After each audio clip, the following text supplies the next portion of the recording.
What is up, everybody? This is the first DraftKings Sweat Show. I'm SocrDave Kitchen, joined by Drew Dinkmeyer. You might know him as the guy that freaked out over the $1 million, and Jon Bales, the guy that writes all the info for people to understand how to freak out over $1 million. So, guys, welcome to the show. You might notice a couple guys missing, and if you follow the Los Angeles Clippers account on Twitter, you know why. Peter, birthday boy Peter, and Al are at the Clippers game, where the DraftKings just announced a new partnership with the Clippers, so that's why they won't be joining us. But Drew, how are you today? I'm great. I did not do as nice of a job getting Pete a birthday gift as the Clippers did. And I feel a little bit bad about it. I feel like I should have made a bigger effort, but I don't think a DraftKings sponsorship in a suite for the Clippers Rockets game, I don't think I can compete on that level, Dave. I mean, yeah, just get him some hot sauce, He does love that hot sauce. or something Broncos related. Bales, you know Pete pretty well. I mean, what do you think his ultimate birthday present is? I'm gonna say maybe a round of golf on one of his on a course that he's never played. He seems to be a pretty avid golfer. Yeah, he definitely likes to play golf. I don't know how good he is. That's what I meant by avid. Right. Speaking of bad, I feel like these games are going bad. At one point, I turned into my DraftKings My Contest page, and it was minus 20 cents. Is the first time I've ever got minus before. I had that happen last night. Minus 40 cents currently winning. And I was like, wait, I owe them more money? Yeah, I'm already donating enough. This is one of those nights where the all the chalk just it does not do well, and we can talk about some of the bust later. We are also going to be talking about the three tournaments: the Money Ball, the Bird, and the Sharpshooter. Drew, DraftKings did a thing for. I have a feeling you like this player, Larry Bird. So tonight is like a Larry Bird themed night.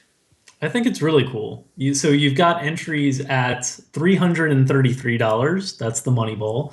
$33. That's the bird.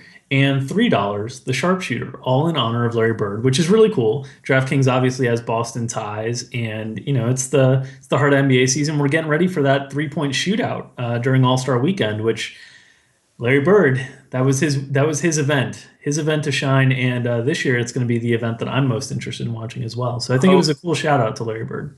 Yeah, it's going to be like the best 3-point shootout in history. So we'll talk about, we'll go ahead and kind of look at that, starting with the money ball. I'll kind of look at the money ball. Drew, I'll let you take the bird, and then Bales, you can kind of look at the sharpshooter. So as far as the money ball, 200K guaranteed. We've got D. Miller 61 in first place, and he has Kyrie Irving, who's got 16.5, Macklemore, DeMarre Carroll, who 2.9% owned at 31 points, and then a guy, Jason Smith, making me sad right now because I don't have any of them. Usually I'm a big Jason Smith fan. He has 30.25, and then Durant just continuing. I don't know if you saw that game. I think it was Monday night. Just was torrid. Could not miss, and he is continuing that tonight. It's not even halftime yet. There's 2 minutes left, and he has 31.25 points. Oladipo, there without any Tobias Harris, has 28.5, and probably won't be able to hold that lead, but he still has a lot of minutes left, and so obviously a good start. The big thing is it looks like he's avoided a lot of the landmines except for possibly Cantner. So, yeah, that'll be it. Drew, as far as the bird, what are you seeing there? So in the bird, we've got T Nation leading the way with, again, a lot of low owned players. And I think that's going to be something that you're going to see at the top of the tournaments tonight, even more so, just because of how many struggles there's been for the higher owned players. So Tony Parker at point guard at just under 3% owned. Evan Fournier is the one chalky player at 33% owned.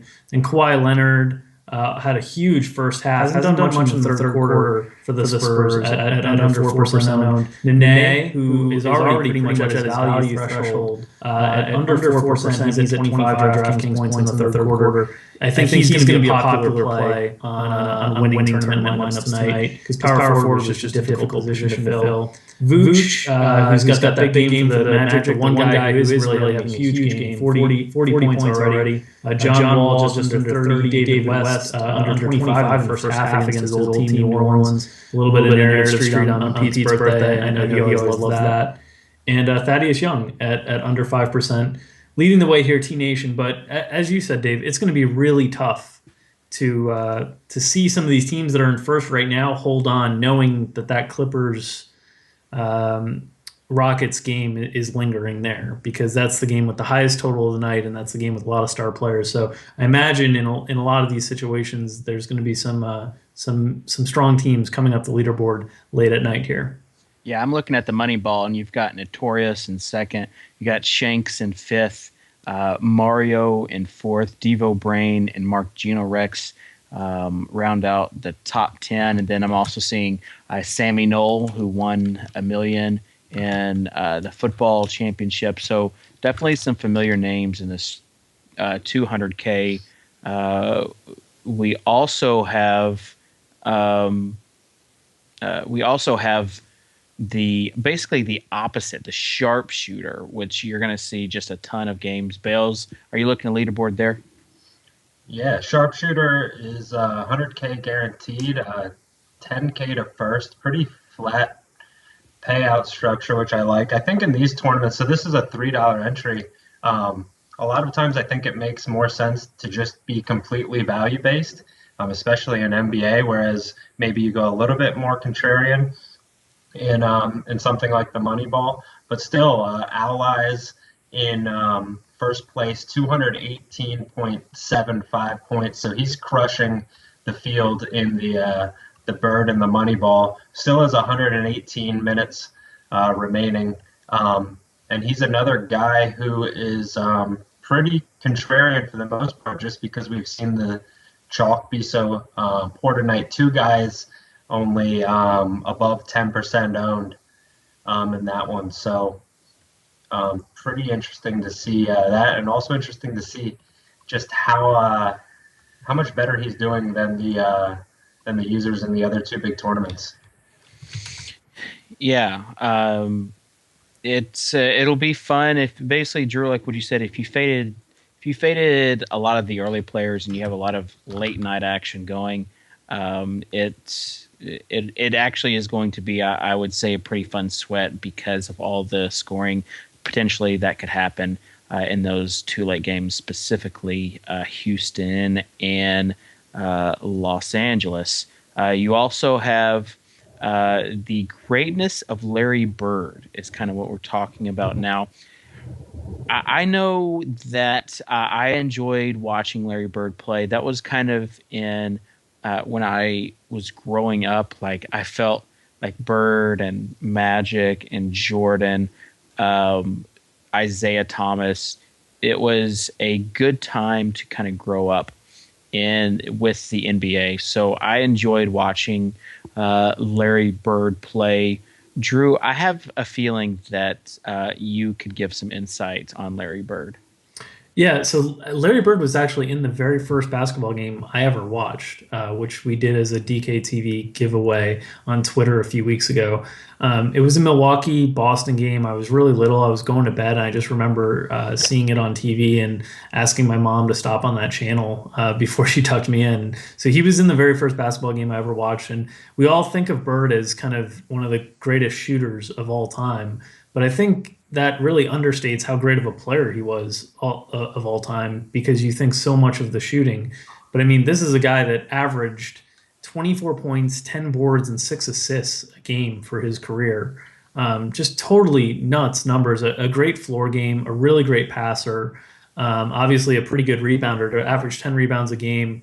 With some of the other rebounders he played with in his era, Kevin McHale, Robert Parrish, those guys, just very impressive all court game. And he's been a great executive too in the NBA, working with the Indiana Pacers. He's been great there too. So he's awesome, one of the all-time greats. And it's great for DraftKings to have a day for him. It's cool. Yeah, Bales, do you have anything to say about Larry the Legend? I think the most interesting thing I have to say about Larry, I guess, is so I have a Larry Bird Indiana State authentic throwback jersey, which I think is probably, I'm a big jersey guy, and that's probably the coolest jersey I have in my collection. I think that those are some of the coolest college jerseys out there. Drew, when I think of Larry Bird and like Magic and Jordan, I think of those Sunday games on NBC. Can you do the theme song? I know you know it. It's like do do do do do do do do do do. Yep, that's it. That's what I think about. I used to love the NBA on NBC, and even on Saturdays they had Ahmad Rashad with the what was it called? Oh my gosh, they have it again. It's Hang Time. No, not Hang Time. Is it? Hang Time might have been like a sitcom that he was. Yeah, that was NBC. Running together, putting it on the line, Hang Time. And then you got Hanging with Mr. Cooper. All right, we'll give away a ticket. Just tell us what it is. I can't believe I've got like NBA Jam going through. Is it Rewind? No, that was a segment. It was. I think it was Rewind. No, Rewind. I think was a segment on there. Yeah, we'll think of it. Someone will tweet in. Drew, use hashtag DKTV, and in 45 seconds, someone will let us know who it is. We'll give you a $5 ticket. But yeah, that's what I think. And we'll also give away another ticket because that'll be a real short contest. But we'll give away a ticket. Who is your favorite player in the 80s? And I think a lot of people are probably too young for this question, but maybe you can still remember. Like Jordan, he still like really hadn't got to the peakness of his greatness just yet in the 80s. So when you think about the 80s, you kind of think about Jordan. I mean, not Jordan. Michael Magic Johnson. Sorry, I'm reading Skype. What's going on here? I don't know. Magic Johnson and those Lakers guys. You've got Isaiah Thomas and the Detroit guys, and then you have all the Celtics guys. So we've got a quick winner on the Rashad. Is it Ahmad Rashad? It's Ahmad Rashad. We're struggling. This is what Tim Duncan playing 7 minutes in the first half will do to a man. Summer Sanders, Ahmad Rashad. What was it called? Ahmad Rashad. Inside Stuff. Inside Stuff. That's what it was. Was and I think Fear My Turtle DFS was the first. It looks like for Inside Stuff with the hashtag DKTV. Yeah, Summer Sanders came on, but before that it was somebody else. I forget. Those were good times though. Those were like when I was growing up. That was like, I feel like now we're getting back to kind of that sort of NBA that we had with all the superstars, but that was like a really good time to grow up in. You must subscribe to DKTV on YouTube for in order to be eligible for these tickets. So that is what our producer Ben is telling me. So make sure you're subscribing to DKTV on YouTube to make sure you get those tickets. All right. Rapid fire questions. Bales, start with you first. Biggest surprise the first half of this NBA season? Biggest surprise. I'm not too big of an NBA guy, so I'm blanking here a little bit. But why don't you start with Drew? I'll go with the Hawks. The Yeah. Hawks, the I best was team in going to the say East, that. maybe the best team in the NBA. They've been amazing, and they would be my biggest surprise of the season so far. I was going to say that, Drew, but I think the question's geared towards an individual. An individual. Yeah. Okay. Then Like, I will go with Draymond Green. okay. I think that's good. I will go with Hassan Whiteside. Oh yeah, that's way better than Draymond Green. Yeah, it was. I wasn't going to say anything, but it definitely was. See what the question was very broad, and then you thought of Whiteside, and you were like, I think we should gear this towards an individual so I can one up Drew I because he definitely, will not have Whiteside on the tip of his tongue. That is exactly what just happened. I definitely set you up for failure on that, and I'm not even sorry, because these are the nights when like you're losing everything that you just want to see everybody else around you fail, and it's just natural emotions. It's just the human element in Cheating daily. fraud. All right, biggest bust, Bales. Again, go with Drew.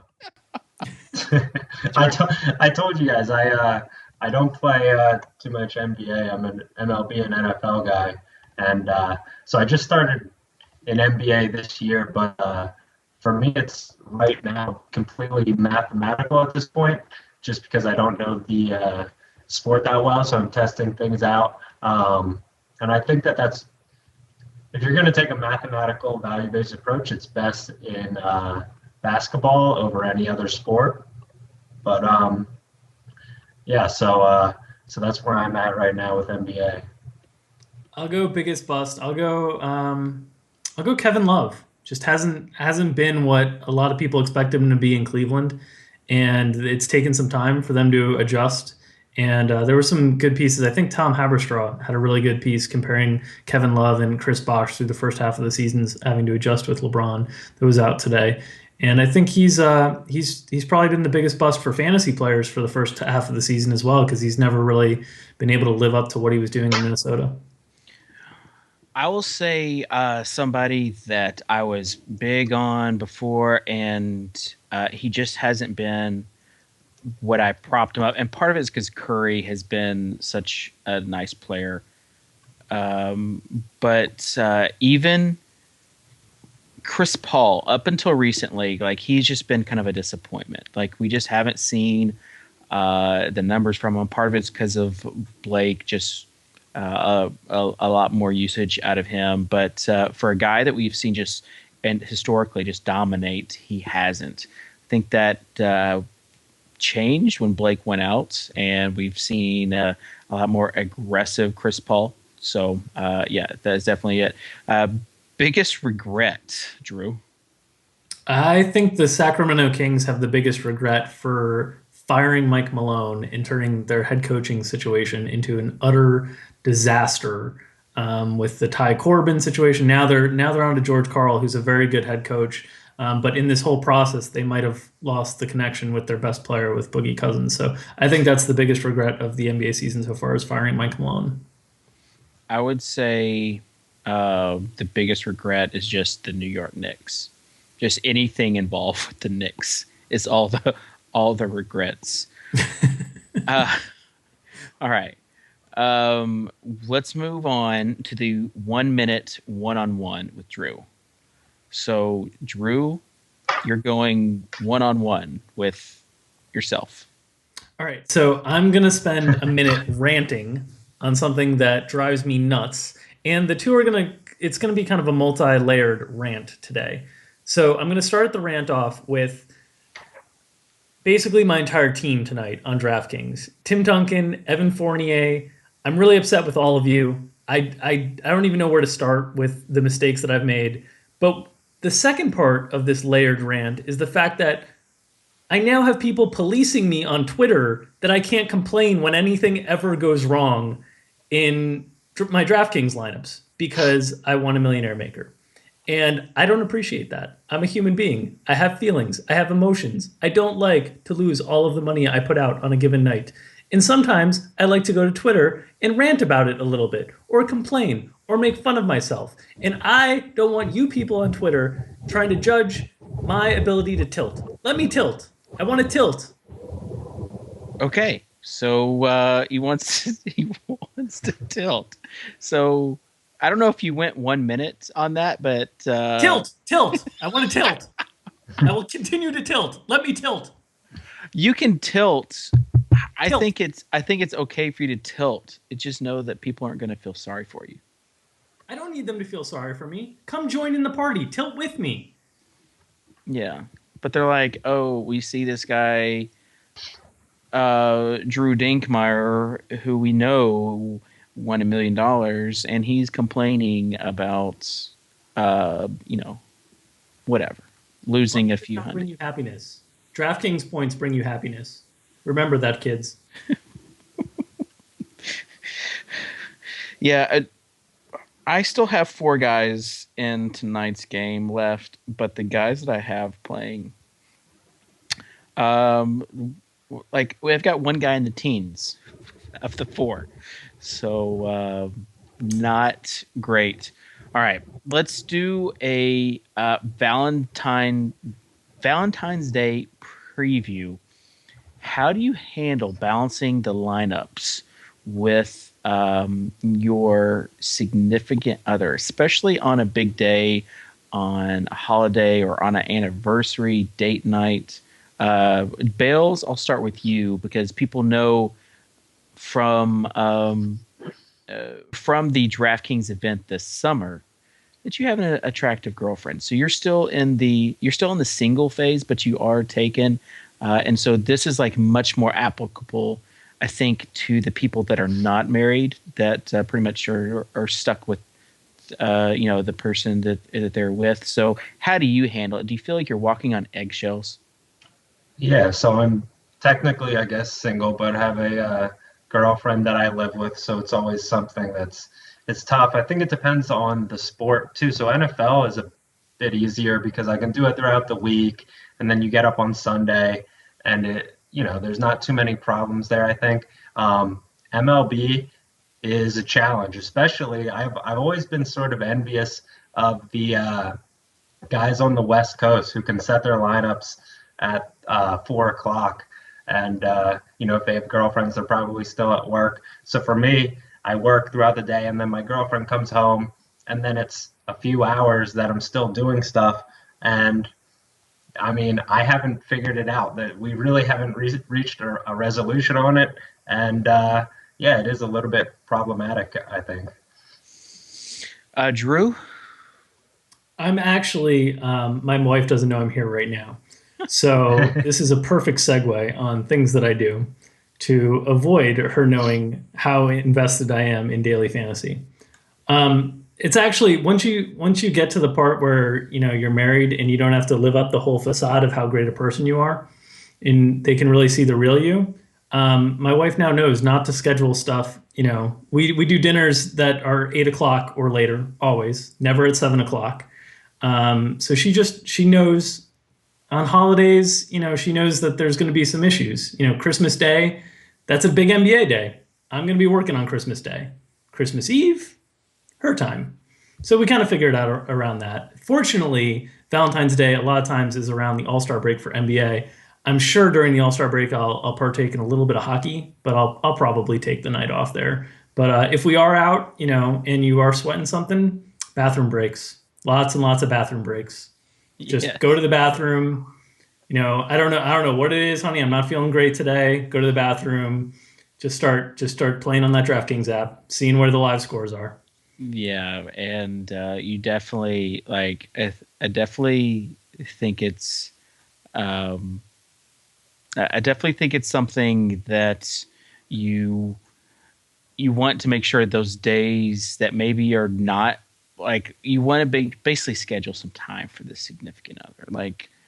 Make sure that there's dedicated time, maybe even a dedicated day per week where you're giving up a little bit of a sacrifice for the health of your relationship, because it can be consuming, especially when you're sweating along to stuff, especially when you're on a date and you're waiting to see if someone is going to play, and I got to late swap this, honey. And so, yeah, that's when you go to the bathroom breaks. You just have to basically get to the point of them knowing, coming with some sort of expectations. Yeah, I've found it's just best to be honest if you're going to be doing research and lineups, to just say it and say, this is the time that I'm going to be doing this. I found that the biggest wrath that I face is if I sort of don't answer the question or say that I'm going to be free, and then I'm on the computer the entire time, and then trying to do late swap and look at late scratches and things like that. All right, so we'll do a giveaway. Best way to hide you're playing DraftKings if it's not cool with your significant other that you are. And this is something like my wife didn't know that I play daily fantasy until like 3 or 4 months later. I talked to a lot of people like in Atlantis, like more than a handful, where there's the qualifiers significant other did not know that they were even playing daily fantasy, and then they had to like break it to them like, we're going to Atlantis, like we're going on a trip and we're going to be playing for $1 million. So I think it happens a lot. The good thing is that there are like so many commercials now, and it's like it's growing to the point where everybody like plays DraftKings, and so everybody's saying, "Oh, you play daily fantasy sports, you play DraftKings, like that's cool," and they can see that like it's something that normal people do, and so yeah, but yeah, do the basically the giveaway is what are some ways that you can hide it? We'll give away something. All right. Make sure you're subscribing to DraftKings TV for that. Next, we have a 50 Shades of Grey, and I'm only doing this because Ben and Ethan like have this segment on here, but I gotta be honest.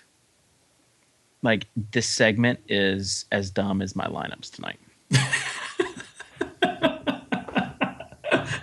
But I'll go ahead and start because you never know. Bales, are you going to see? Do you plan on seeing 50 Shades of Grey? I guess no immediate plans, but if I had to guess, if I'm going to end up seeing that, I would bet yes on that. Well, you have. I know that. So Jess read the book, and she's talked about wanting to go see it. So I'm the person that would have to go do that. Okay. Well, you don't think that'd be awkward at all? Not really. No. I mean, it's dark in there. I don't even know where you're going with this, Bales. But I'm blushing right now. But I mean, you're like looking at her, and she's looking at the screen. She's not looking at you. You know what I'm saying? Why would I be looking at her? Are you going to looking at Christian Grey? Like you're looking at her like for reactions, like or to get any sort of action. It's not being reciprocated back towards you because she's looking toward the screen. I don't know. That just it would seem. I don't know. I think maybe it's different to take a date there, but not a serious girlfriend or a wife. Maybe I'm wrong, but Drew, what about you? I've got tickets for Monday. You're kidding me. You really do. The iPick. I'm really excited. It's gonna be a nice Monday. Really? Are you really going? Yeah, I've got tickets. You guys, I don't even know. This is what is wrong with today's society. What's wrong with going to see this movie? Both of you. What is wrong? You know, if my wife would enjoy the movie, and if the movie would encourage her to enjoy me, then I'm all for that. So let's go to the movie. Do you think that I don't know what's going to happen? Do you think you but have I'm willing to take that chance? Right, but I'm a married man. I got to take my chances. I understand that.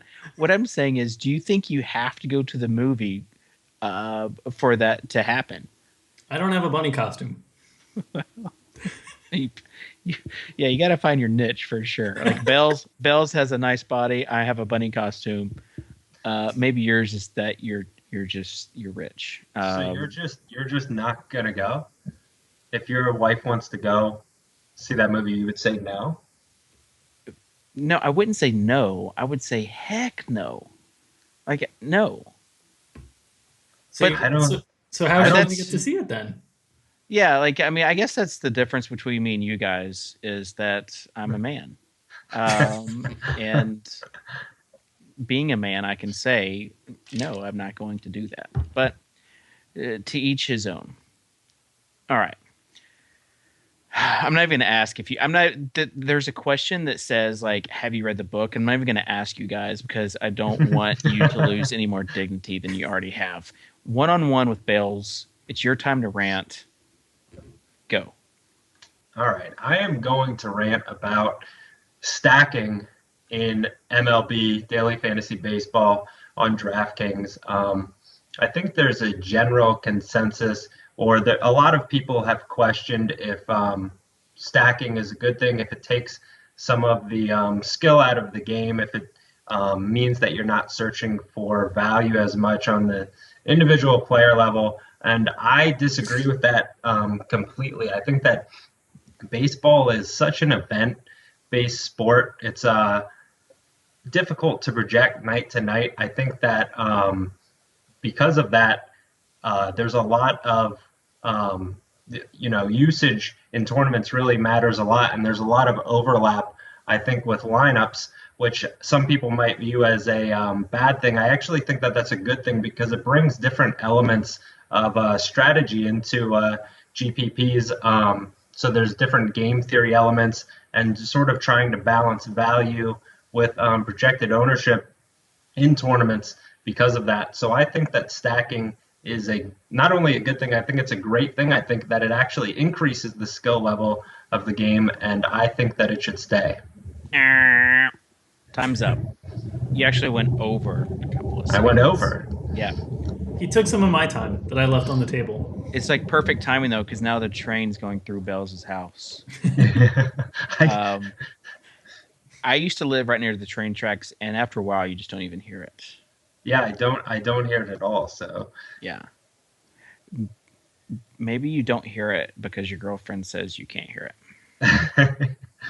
She said she wants to go watch the trains go by on Monday, and I gotta go.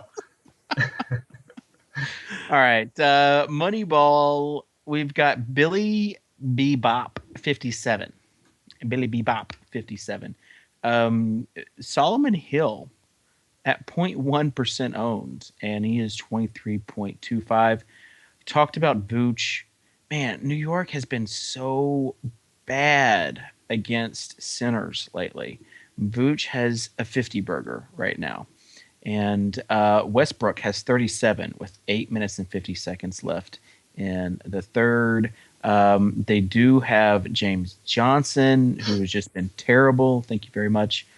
And Chris Middleton, who has 34 points with 4 minutes, 21 seconds in third. So his lineup is actually looking pretty good at 227.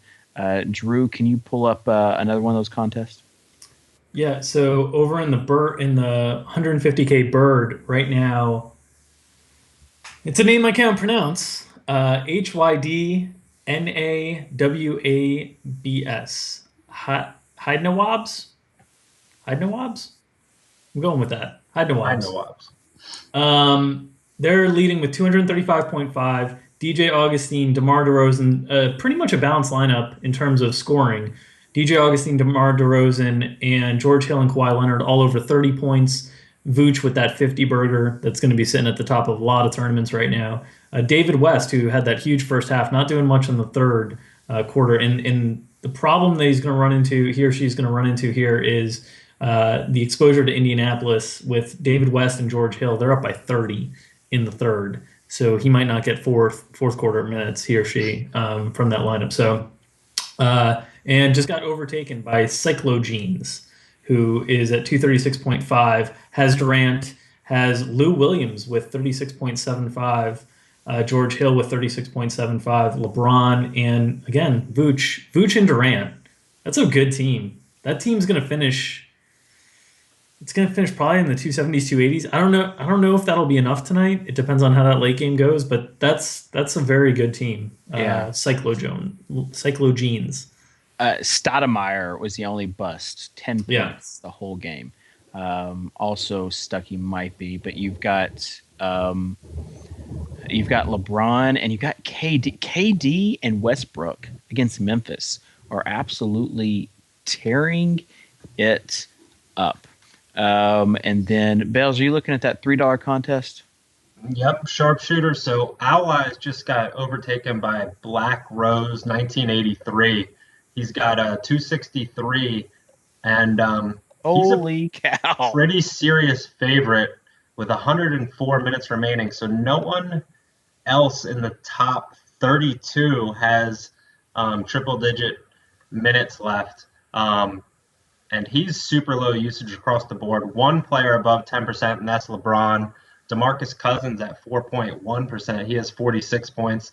And I'd like to hear your guys' take on this, but I know in other sports, one of the strategies that I really like is to, if you're going to be contrarian, go with a top-priced guy who can, a lot of those guys, LeBron obviously, can go off against anybody. And so if you know they're going to be low usage, maybe they're in a perceived poor matchup, maybe you overpay just a little bit for those players just to get them. I mean, if you can get Cousins at 4.1%, I would imagine that that's a really, really big advantage when he goes off for you, and he can sort of do that against any opponent.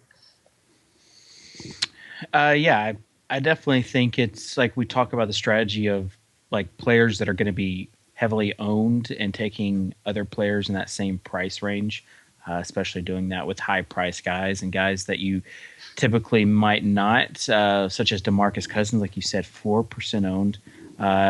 And you also have LeBron and like KD and Westbrook under 3% owned because he's pretty high priced, but it's against Memphis also, so it's just not a great matchup. But yeah, like you said, these players sometimes are matchup proof, and the level of talent they have is just enormous, and they can overcome any sort of defensive matchup on any given night.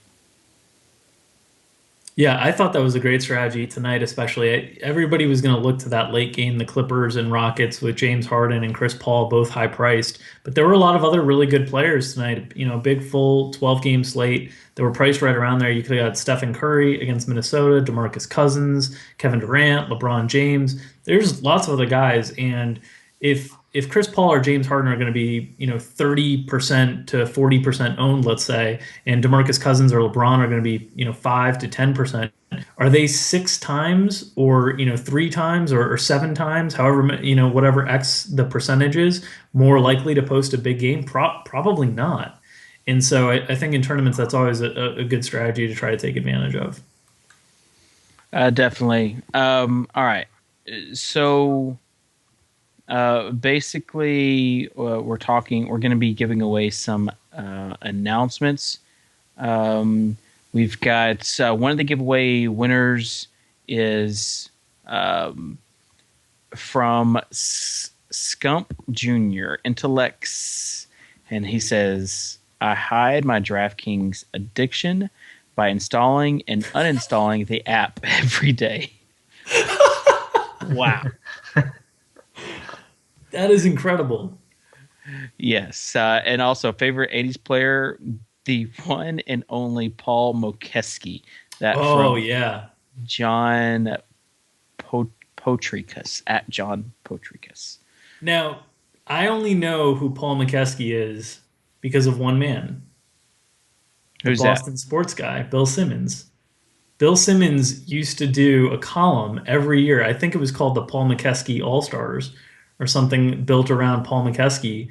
And he has some glorious images on the Google search that you can check out for Paul McKeskey that will let you know why he's such a memorable person.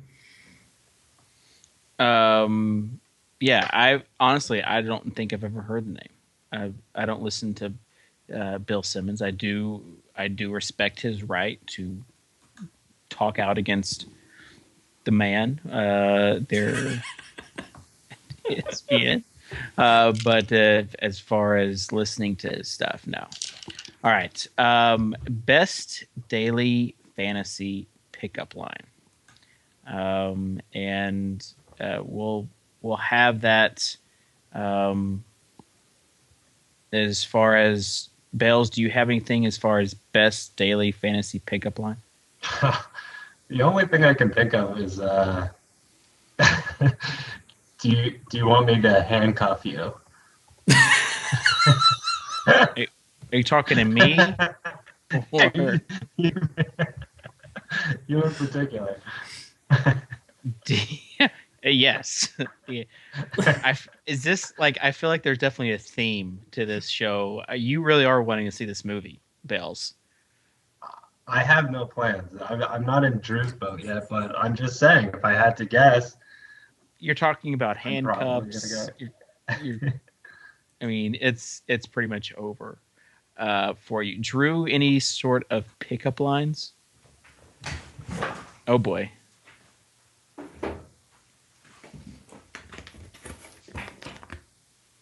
Is the pickup line? I just walk around with this thing. Is that a big check? Or are you just happy to see me? I just walk around with that thing and hope it works. Oh man. Well, I would say that like the cheesy one, and I've thought about this, is with you, every day feels like I want a qualifier. That is something that you could say to I would somebody. never late swap you. When I said I do, I meant it. No late swaps. I love you. And then there's maybe we can stack you with one of your friends. You're so dirty, Bales. You're so wrong. Somebody on Twitter responded with "Don't fade me, baby." You're the only one I want to tilt for, maybe. So many good pickup lines. If you thought my bankroll was big, well.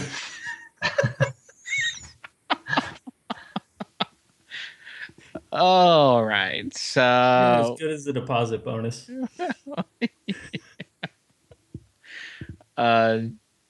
Yeah, okay. This is gonna get out of hand quick. So we have the 5 trivia questions up next. These are going to be ones that, Drew, you're like the odds-on favorite for this because of Bales' lack of experience. So I'm counting on you to get all these right. All right, I'm ready. All right. Let me just pull up StatMuse. No. Who has the most DraftKings fantasy points per minute this season against Western Conference opponents? A minimum of 100 minutes played. Steph Curry. It's multiple choice. Sorry. Anthony Davis, Hassan Whiteside, or DeMarcus Cousins? Who has the most? I think I just looked this up. Not the Western Conference. Anthony Davis has the most DraftKings points per minute this year overall. Yeah, that would be my answer, but I don't know if that applies. What was the minimum on minutes? 100 minutes played. So Steph, Anthony, Whiteside might not be there, but I'll go Whiteside still. Whiteside is an option, so yeah. But Bales, congrats, man! You almost had it. It's DeMarcus Cousins, D. That's one. Yeah, so you got a lot closer than Drew did on that one. All right, so 0-0. Which player has the most DraftKings fantasy points in a single game on the road this season? This is before James Harden's ridiculous Tuesday night, that is. Is it A, Damian Lillard? Is it B, Eric Bledsoe? Is it C, Mo Williams? Or is it D, DeMarcus Cousins? I think it's Eric Bledsoe. That was going to be my choice too, but I'll otherwise go with Cousins. We can do the same. I think we Yeah, you Yeah? can do the same. Yeah. Yeah. All right. Okay, good. So yeah, it's Eric Bledsoe who had 75.8 fantasy points on December 18th versus the Clippers. All right. So 1-1. Question. Oh man, it's 89-60. The Pacers and Pelicans. Ooh. All right. Question number 3. Which player has the most DraftKings fantasy points in a single game against the Hawks this season? Kyrie Irving, Tim Duncan, Russell Westbrook, or Al Jefferson? I'll go Kyrie. I'll go Russell Westbrook. Wrong again. Tim Duncan. Drew, I'm shocked that you didn't have this. 58. Well, let's be honest. I'm not guessing Tim Duncan for anything with the 15 DraftKings points he left in my lineup tonight. So Same here. Tim Duncan can go on somewhere. But yeah, 58.8. not sure if I'm allowed to say that yet. I don't think we have the results of the tilting poll in yet, but if I am, damn it, Duncan. Which point guard has the highest offensive rebounding rate this season? Patrick Beverley, Steve Blake, Russell Westbrook, Rajon Rondo. I'm going Westbrook. I'm going to go Beverly. It's Westbrook. If it was Steve Blake, I would have been really upset. Yeah, Steve. I don't know why they throw in Steve Blake. All right. Which player has the most total DraftKings fantasy points this season as of Tuesday? Anthony Davis, DeMarcus Cousins, Steph Curry, or James Harden? I'm going to go Curry. As of Tuesday, meaning Harden's game yesterday didn't count? Correct. I'm going to go Cousins. You both are wrong again. James Harden. Damn it. 2295 fantasy points as of Tuesday. So congrats. Oh, that's right. Cousins missed a bunch of games. That was dumb. Yeah, it was. I wasn't going to say anything, but yeah, it was dumb. So Drew, by default, you win 2-1. All right. So let's get on to the next set. Well, let's read some of the tweets. First, we have I'll Be Your Bust of the Night, that by Sam Perry. Hey, baby, do you have multi-position eligibility? Oh! I got one tweeted to me, which was, want to see my Dinkmeyer.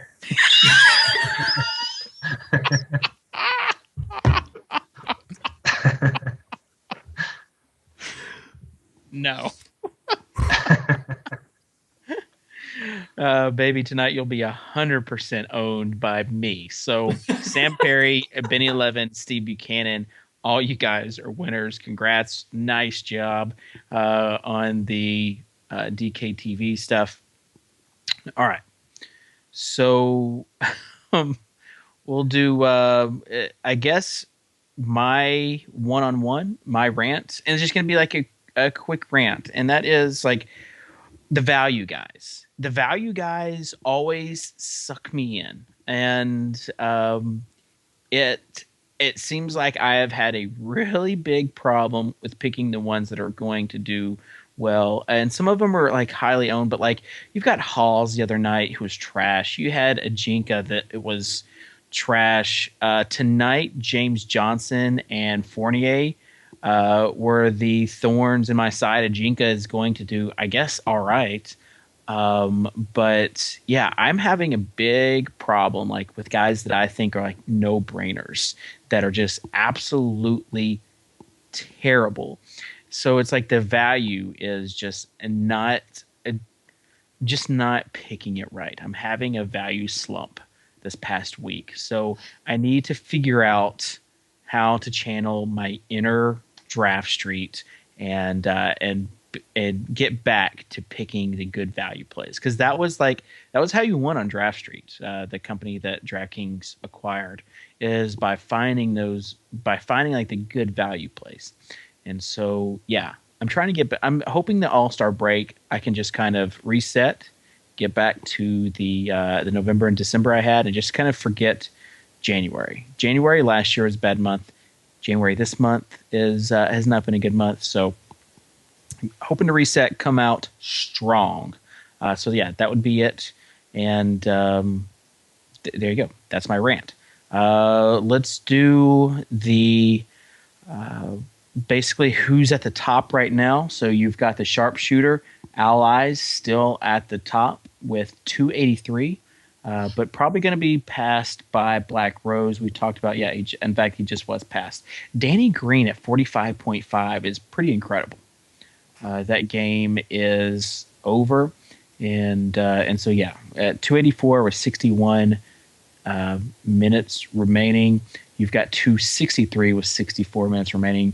And the Bird with Cyclo Jeans winning it. And then in the Moneyball, you've got Billy Bebop still up top.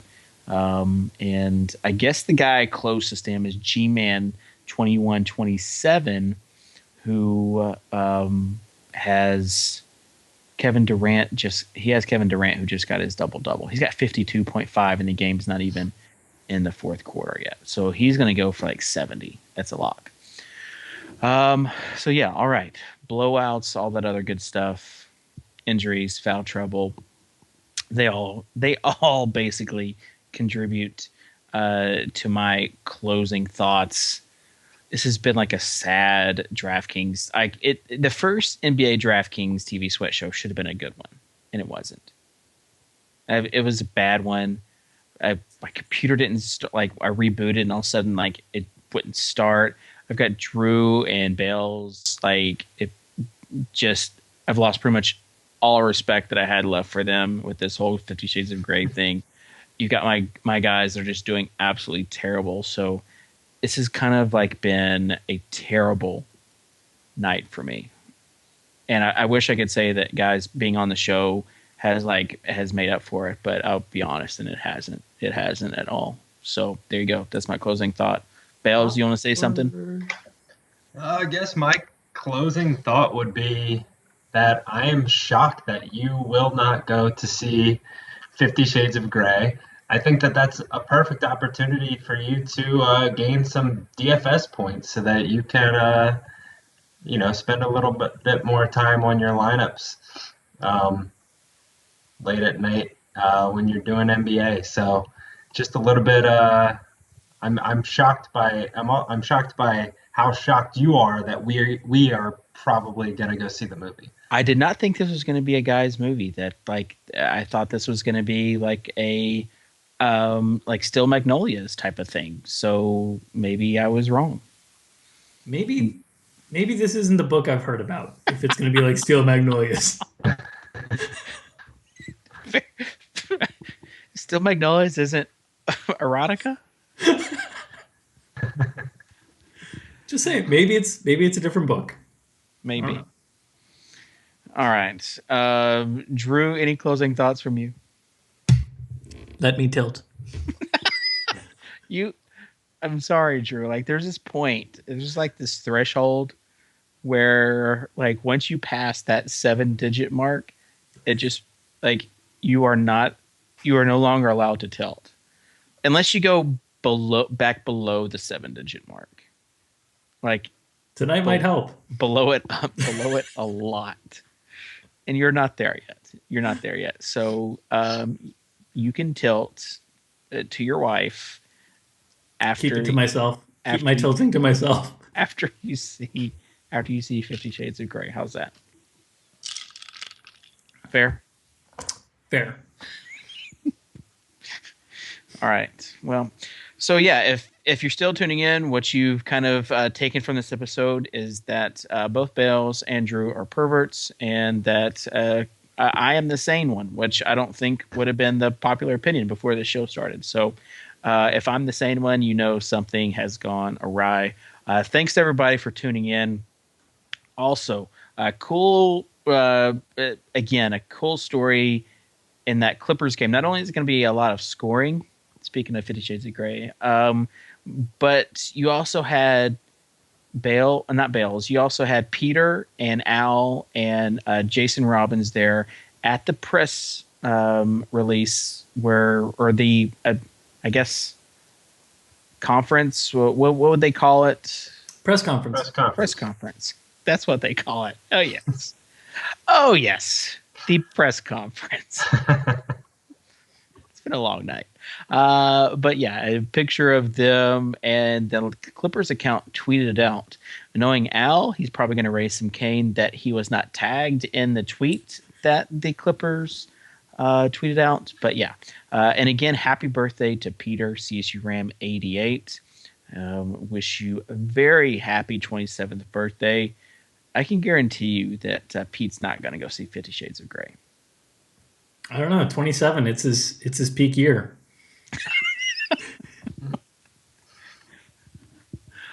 Things are looking up, Dave. Yeah, well, not for me. Speak for yourself, pervert. All right, so we'll be joining you guys after the All-Star break if you're still with us. And again, thanks for tuning in. We'll see you later. For Jonathan Bales, for Drew Dinkmeyer, I am David Kitchen, Soccer Dave, and we are signing off. Guys, if you